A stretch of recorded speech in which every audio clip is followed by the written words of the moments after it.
Voilà, c'est parti pour le droit. L'état du droit, l'état du droit, vous le savez, c'est tous les mardis sur Matin Bonheur. Nous essayons à travers les invités ici vous parler vraiment de tout ce qui rythme notre système judiciaire. Aujourd'hui, nous allons parler des commissaires de justice. Qui sont-ils? À l'origine, on parlait d'huissiers, on parlait de commissaires-priseurs.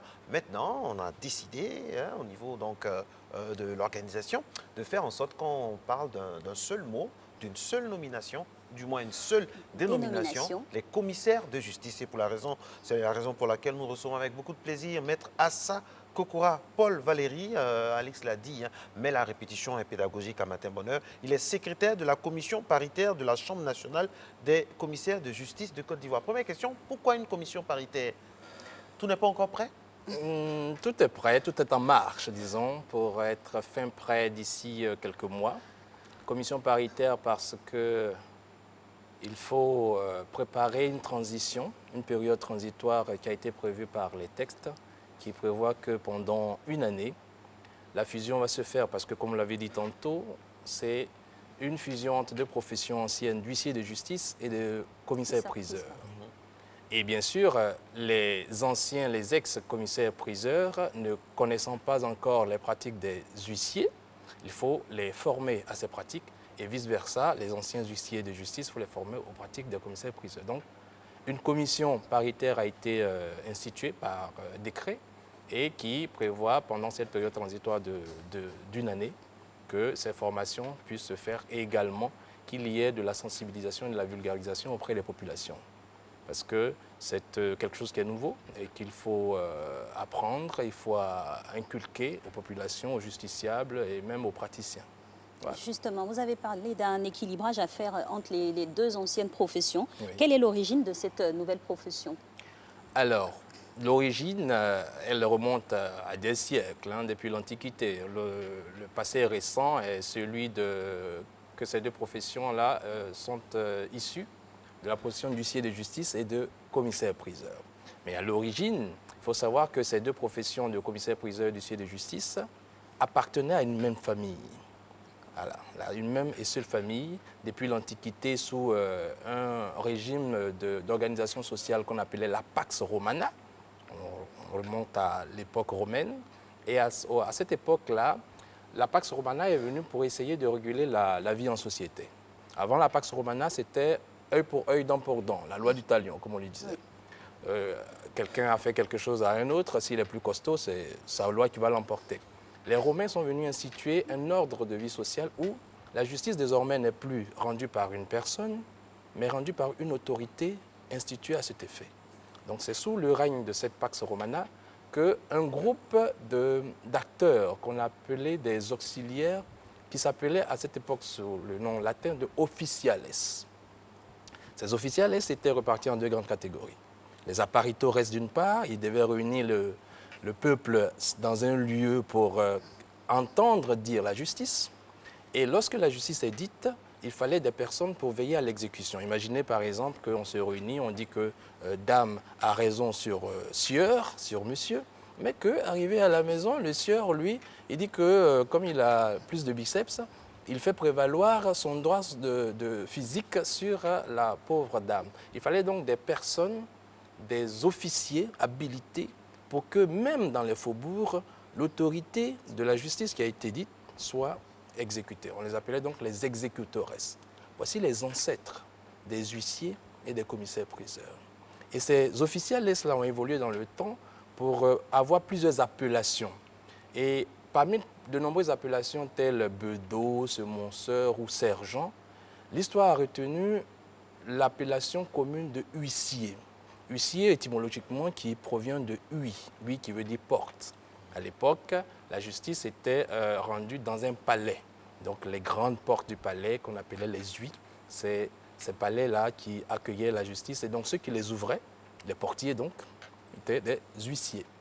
Huissier de justice sous Napoléon depuis 1804, qui a voulu que les huissiers désormais portent une seule appellation. Avant cette réunification, il y avait plusieurs catégories. Il y avait des huissiers en faubourg, des huissiers à cheval et des huissiers qui s'étaient spécialisés dans la prisée et la vente aux enchères. Ils ont porté donc le nom de huissiers priseurs. Et lorsque Napoléon a voulu la réunification, cette catégorie d'huissiers-priseurs qui étaient plutôt nantis parce qu'ils avaient le bon rôle, certains partaient saisir à grands frais, avec à grand risque, et eux, ils se chargeaient juste d'évaluer. La chose de la prison, en fait, c'est l'évaluation des biens meubles. Ils évaluaient et ils vendaient. Leur rôle était beaucoup plus facile, ils s'en sortaient beaucoup plus.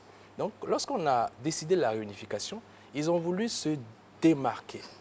Donc, des huissiers-priseurs ont décidé de ne plus s'appeler huissiers, mais de s'appeler commissaires-priseurs. À l'origine, donc, ce sont les membres d'une même famille dont certains se sont démarqués. Aujourd'hui, à la faveur d'une initiative française, parce que la France est le berceau de ces professions-là, a voulu qu'il y ait une fusion parce que, pour des raisons certainement dont nous allons parler plus tard, pour permettre de ramener les mêmes membres d'une famille ensemble pour constituer aujourd'hui la grande famille des commissaires de justice. Voilà. Certaines réunifications. Une réunification. C'est cela. Comment le grand public appréhende-t-il la fonction de commissaire de justice, d'huissier, commissaire-priseur? Est-ce qu'il sait déjà, ce grand public-là, déjà que le nom a changé? Bien, notre reporter est parti vous interroger. Voici ce que ça donne.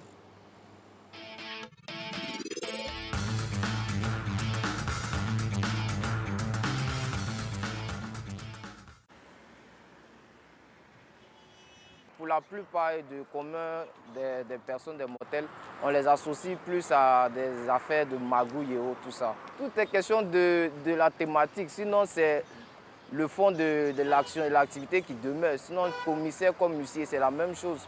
Ça, pour moi, ça ne va rien changer. Je n'ai pas une bonne expérience des huissiers de justice, parce que quand j'étais étudiant, j'avais une tante qui était huissier de justice, bien entendu, qui nous sollicitait pour aller expulser des personnes de leur maison. Et cela suscitait en moi vraiment la tristesse. Et donc ça ne m'a vraiment pas donné une bonne image à des huissiers de justice. Ben, commissaire, je pense que ça vient encore même pour alourdir leurs actions. Voilà. Parce que quand on attend commissaire, bon, on pense tout de suite à la sanction. Bon, je pense que c'est un titre comme les autres. Donc je ne vois pas le changement. Peut-être certaines personnes qui ne savent pas penseront que c'est un titre qui est plus élevé. Sinon, ce sont les mêmes actes qui vont poser. Ils devraient saisir cette opportunité-là de pouvoir redorer leur blason, comme je le disais tantôt. Et puis de faire de sorte que vraiment l'institution du droit ivoirien soit vraiment bien représentée et qu'il soit coté au niveau international. En ce qui concerne la nouvelle appellation, désormais ils seront appelés maintenant commissaires de justice, le citoyen lambda va penser tout de suite à une mauvaise connotation de cette appellation-là. Eh oui, plusieurs réactions face à la question posée. Beaucoup de critiques aussi à l'encontre de nos chers commissaires de justice désormais. Alors, maître, dites-nous, quels sont les fondements légaux et la loi qui a édicté, d'où le décret qui régisse la profession nouvelle? Merci de poser cette question qui permet d'éclaircir et d'éclairer la population, les justiciables, sur les fondements légaux de cette nouvelle profession. Alors, la profession est basée sur une loi de 2018, 2018-974 du 27 décembre 2018, portant statut des commissaires de justice. Cette loi est la loi fondatrice. Cette loi définit donc le statut, comme son nom l'indique, des commissaires de justice, avec les attributions. En son article 1er, par exemple, qui définit 10 attributions monopolistiques. À part les commissaires de justice, aucune autre personne n'est habilitée à exercer ces 10 attributions monopolistiques. En dehors de ces attributions monopolistiques, il y a 7 attributions non monopolistiques et bien d'autres attributions que la loi prévoit. Outre cette loi qui donne la base légale de la profession, il y a les décrets. Un décret d'application notamment qui a été pris en 2019, le décret 2019-567 du 26 juin 2019, qui portant modalité d'application de la loi. Après ce décret, il y a eu un décret, ce décret qui fonde nous notre existence en tant que commission paritaire, c'est le décret de 2019-496 du 12 juin 2019, portant institution de la commission paritaire. Voici, à l'heure actuelle, les fondements légaux de cette profession. Et en parcourant ces textes, on comprend le rôle nouveau attribué à cette nouvelle corporation. Alors, à ce jour, il y a combien de commissaires de justice dans notre pays? D'autant plus que c'est une union donc, de commissaires, priseurs et d'huissiers. Et puis, quelle est la formation pour y accéder? D'accord. Déjà, au niveau du nombre, le nombre évolue avec les contingences de la vie, décès, démission, nouvelles nominations et tout.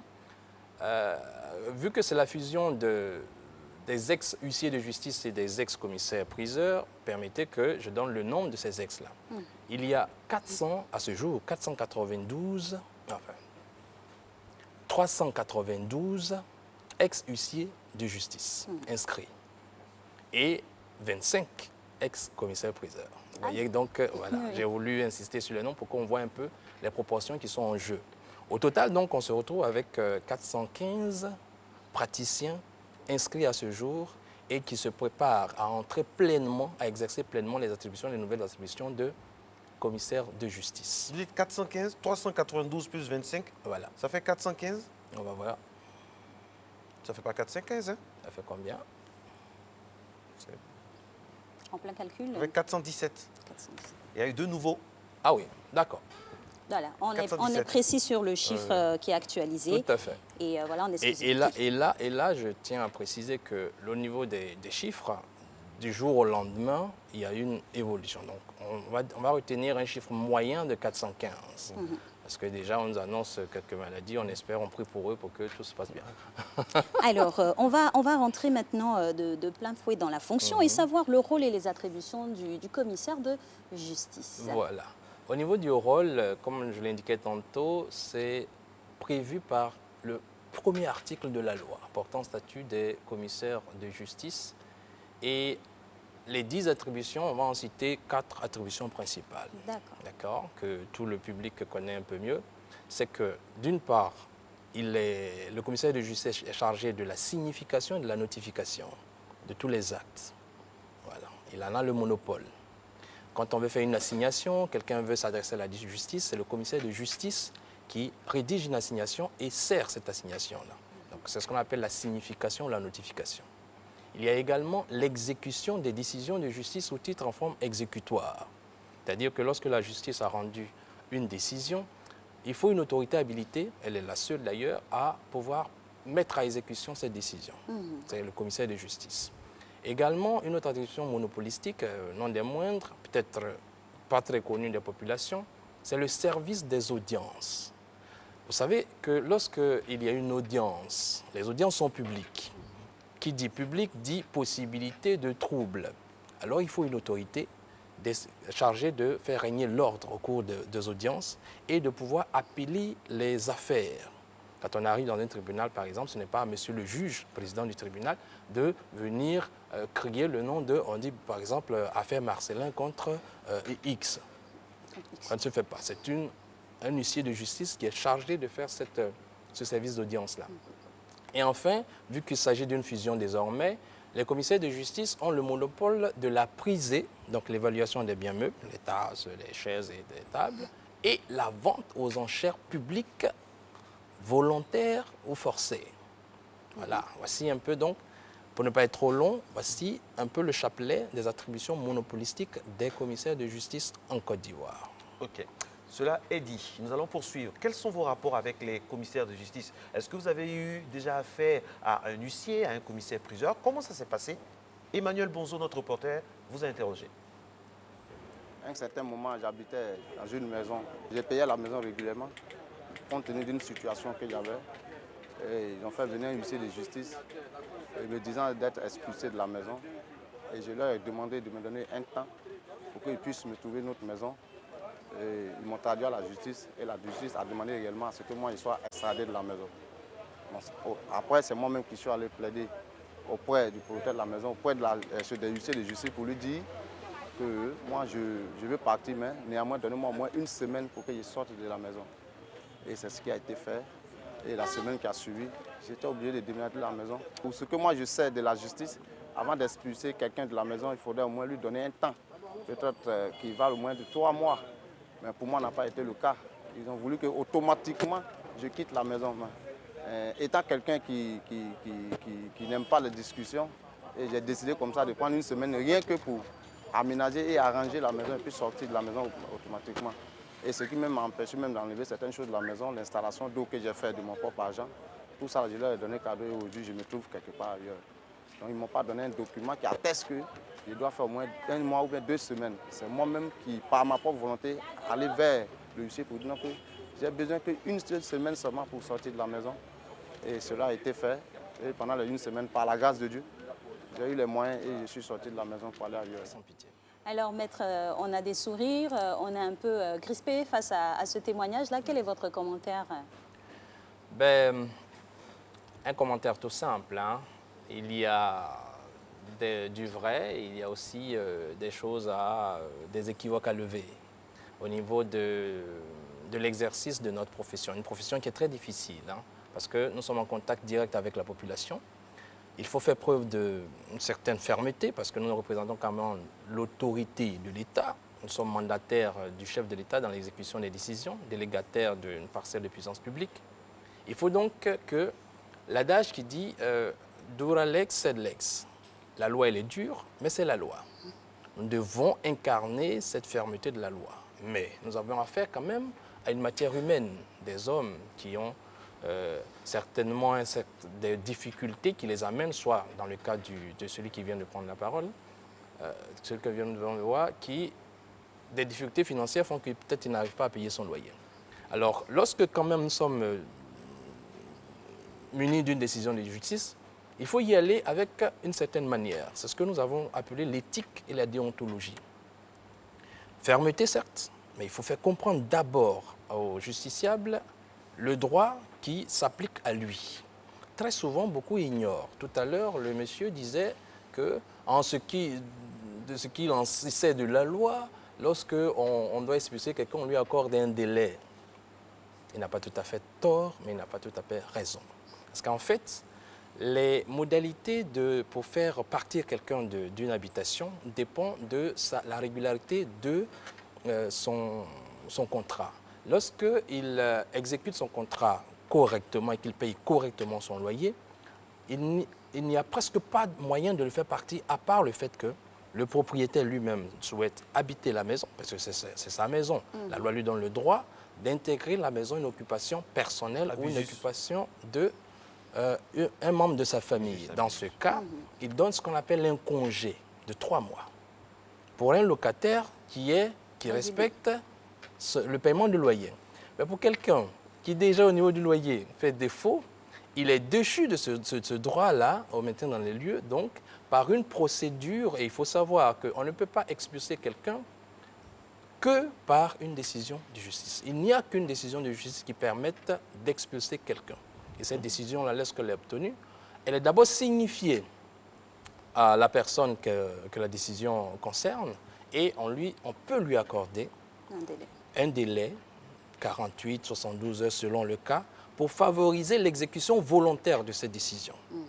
Et personnellement, nous sommes en train de constituer un nouvel état d'esprit au niveau des agents d'exécution que nous sommes, pour que, lorsque nous allons pour une exécution, nous accordons toujours un délai, la chance à une exécution volontaire. Ça permet de faire comme s'il s'agissait d'un déménagement. Voilà. D'accord. Maître, vous allez donc informer la grande population, oui, pour que les gens puissent savoir. Rapidement, qu'est-ce que vous allez faire pour que le plus grand nombre puisse être informé de cette fusion-là, commissaire-priseur, huissier de justice? Oui, c'est justement notre présence sur ce plateau pour lequel nous remercions la RTI, s'inscrit dans le cadre dans le cadre de cette vulgarisation. Et la vulgarisation qui commence par envoyer d'abord un message d'information, et ensuite à travers une campagne nationale de sensibilisation à l'intérieur du pays. Nous avons ciblé les 3 cours d'appel que constitue la Côte d'Ivoire, qui sont la cour d'appel d'Abidjan, cour d'appel de Bouaké, cour d'appel de Daloa. Donc un programme de tournée sera fait et les populations recevront sous la forme d'audience pour que chacun apprenne et pose des questions sur ce que c'est qu'un commissaire de justice. Bien. Merci infiniment à vous, Maître Assa Kokora Paul Valéry. Comment on fait quand c'est fini l'audience? Qu'est-ce que l'huissier dit, le commissaire La de séance justice? est levée ou La séance l'audience est est levée? levée? Non, la séance est levée et le monopole du président de la séance. Mais quand le président a fini de dire la séance est levée, le commissaire de justice, il dit le tribunal ou la cour. Très bien. Mesdames et messieurs, on a été très heureux d'être en votre compagnie. La cour de Matin Bonheur. Bonne journée.